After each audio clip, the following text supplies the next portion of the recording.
Have you ever felt it? That quiet, unsettling whisper beneath the noise of your daily life?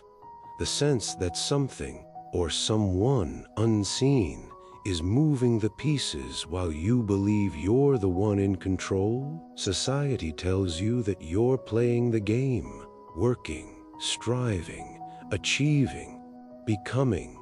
Yet somewhere in the depths of your being, a deeper awareness stirs, wondering, what if the game itself is playing you?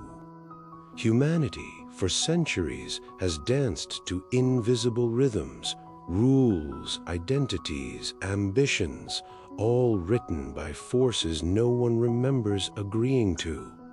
The self, the I that believes it's separate, is a clever illusion, a mask consciousness wears to experience itself. But if the mask forgets it's a mask, what happens then? Most spend lifetimes chasing victory in a game that was never meant to be won, only played, only seen through. Perhaps awakening is not escaping the game, but realizing you were never a player to begin with. The moment one begins to see the structure, the invisible lattice of expectations, fears, and desires, the game reveals its true nature.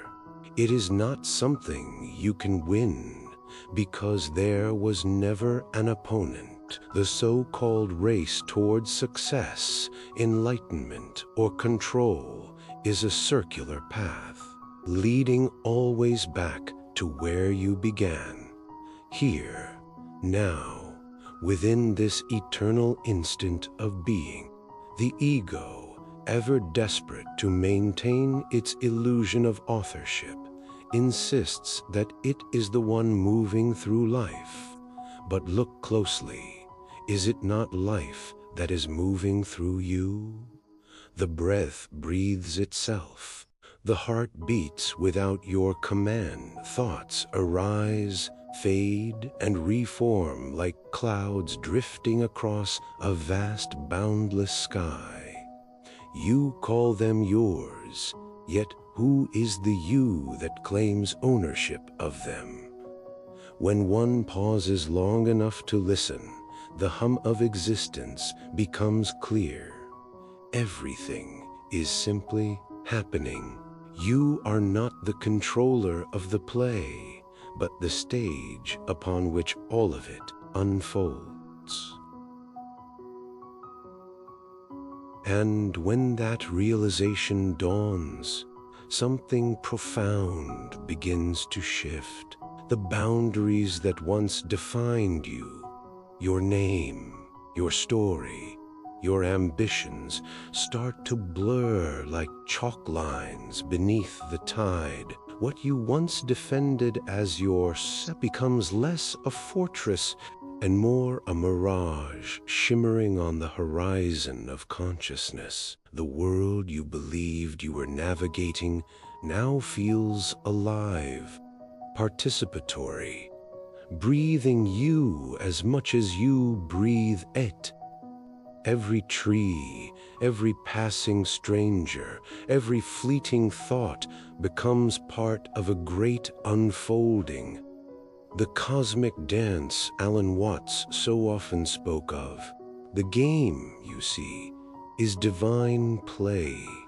Leela, as the ancient mystics of the East described it.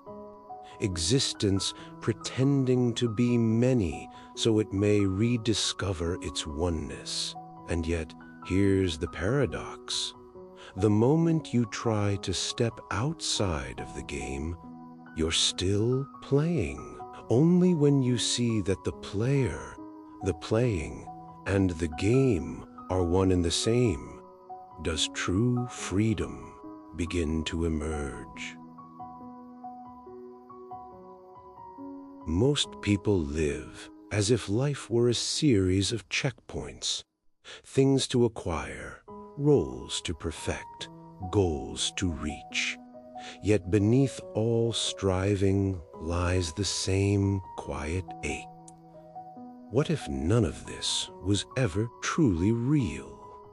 The system rewards those who play earnestly, who chase identity with conviction.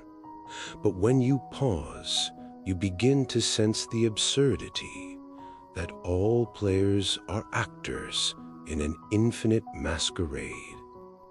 Society itself is a kind of collective hypnosis, each ego reflecting the other, convincing itself of solidity. You are told to become someone, but becoming is the very trap. What if you were never meant to become, but to remember? To remember that before the name, the title, the story, you were already whole. Every attempt to define yourself cuts you off from what you truly are, undefinable, boundless, alive. The game is not cruel. It's only funny until you stop laughing. Then in stillness, you understand you were never apart from the dance. When the illusion begins to thin, you notice how even suffering plays its part in the grand design. Pain, loss, confusion, they are not errors in the code, but instruments of awakening, striking the chords of remembrance. The game, in its infinite wisdom, hides truth within contradiction. You long for peace, yet only through unrest do you seek it. You chase meaning, yet only by exhausting the chase does meaning reveal itself. In that quiet collapse, you see it.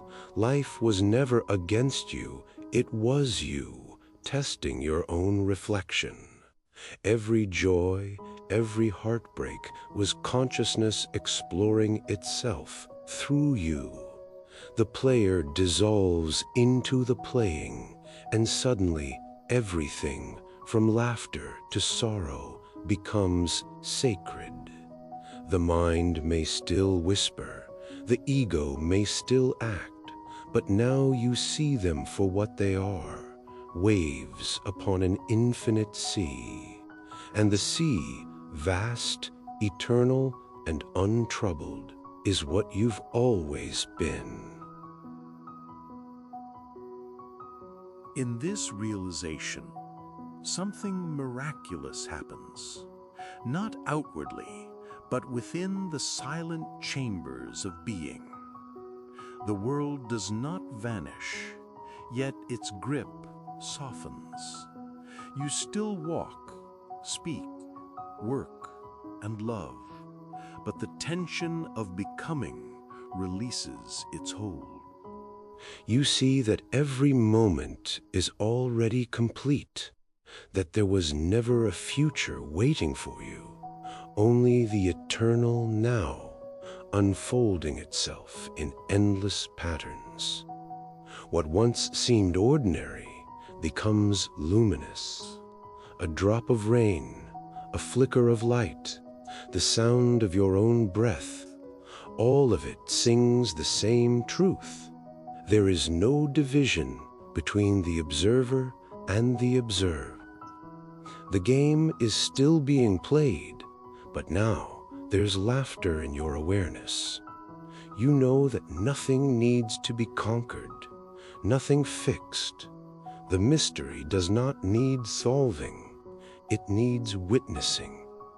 And in witnessing, you realize that the divine has always been hiding in plain sight, disguised as everything you've ever experienced. This is where awakening ceases to feel like a destination and begins to breathe as a rhythm. Life flows through you effortlessly, not because the waves have stilled, but because you no longer resist their movement. The mind, once a frantic commentator, now becomes an instrument of harmony, a flute through which awareness hums its song. You notice that even chaos has its cadence, even uncertainty carries grace. The game continues. Bills are paid, words exchanged, dreams pursued. Yet beneath it all is stillness, a gentle knowing that none of it defines you. The true player has vanished into the play, leaving only presence behind.